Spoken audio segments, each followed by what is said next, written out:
They say silence is peaceful, but what if the silence starts whispering back? Some voices don't belong to the living, and once you hear them, they never stop. Welcome to Dark Frequency, where fear speaks through the human mind. If you dare to keep listening, make sure to like this video, subscribe, and stay till the end, because what you'll hear tonight might just follow you into your dreams. Edward Nelson was the kind of man no one ever noticed. A quiet face in a city that never slept. He worked the night shift at a small convenience store in Queens, lived alone in a third-floor apartment, and spent his evenings watching the trains pass by from his cracked balcony.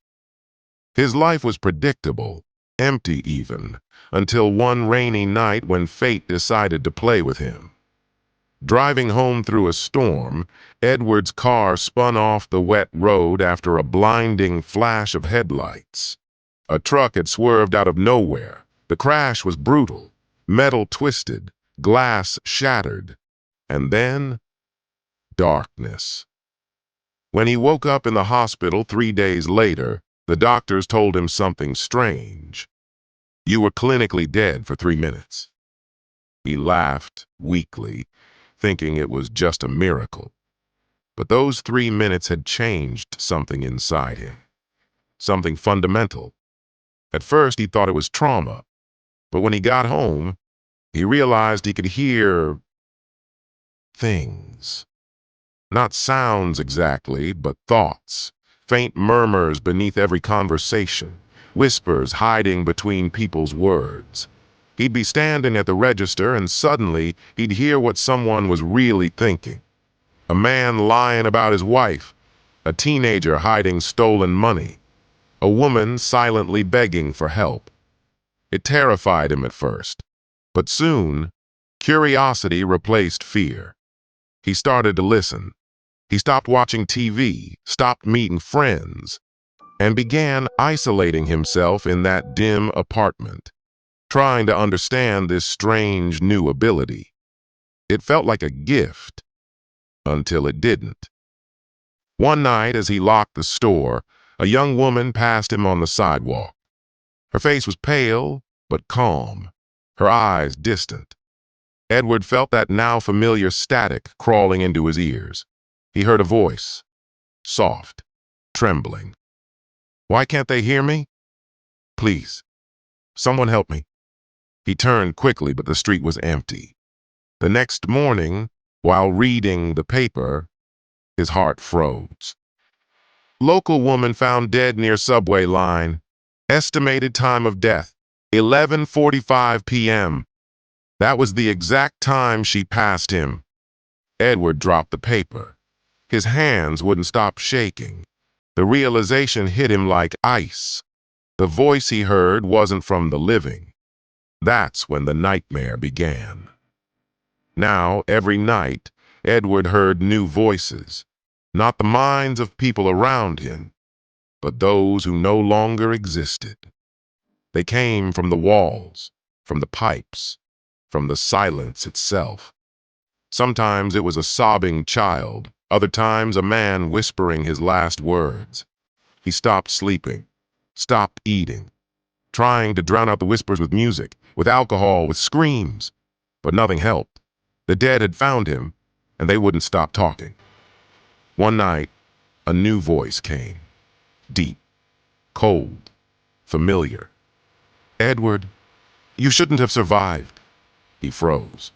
The voice came again, louder this time. "You stole my time." He turned the lights on, shouted into the darkness. "Who are you?" "What do you want from me?" No answer, only laughter. That chilling, broken laughter that echoed in every corner of his mind. The following days blurred together. He started seeing things, reflections moving on their own, shadows that lingered a second too long. When he finally gathered the courage to visit the hospital again, he went straight to the records department.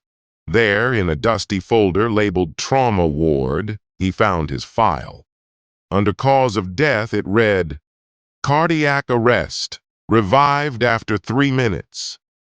As he turned the page, a photograph slipped out. A photo of his body lying motionless on a hospital bed. His face pale, lifeless. And in that moment, Edward felt something crack inside him. He whispered, "Then who the hell am I?" A whisper replied, right behind his ear. "You're not supposed to be here." He spun around, but the room was empty. Yet somehow he could feel the air vibrating, the same frequency that haunted him since that night. He ran home, shaking, paranoid, desperate to make it stop. He locked every door, unplugged every electronic, and sat in silence. That's when he saw the old radio, his father's, still sitting in the corner.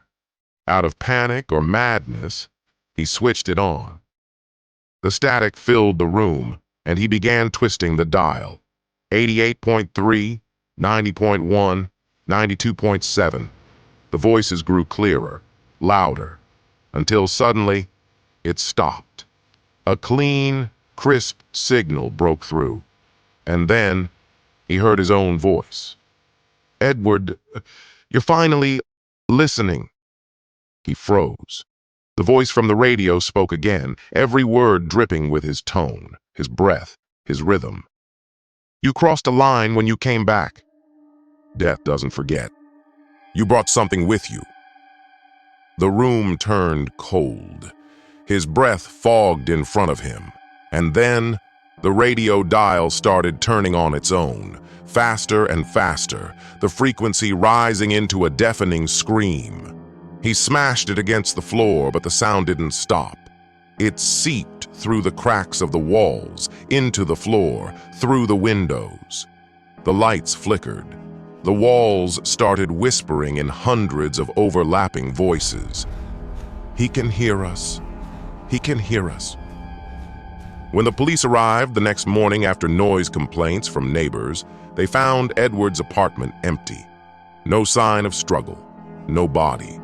Only the broken radio still humming faintly. And from that static came a low voice. The same one recorded on the security cam audio. "He can still hear us." They say the human mind can't survive silence for too long, that eventually it starts creating its own noise to fill the void.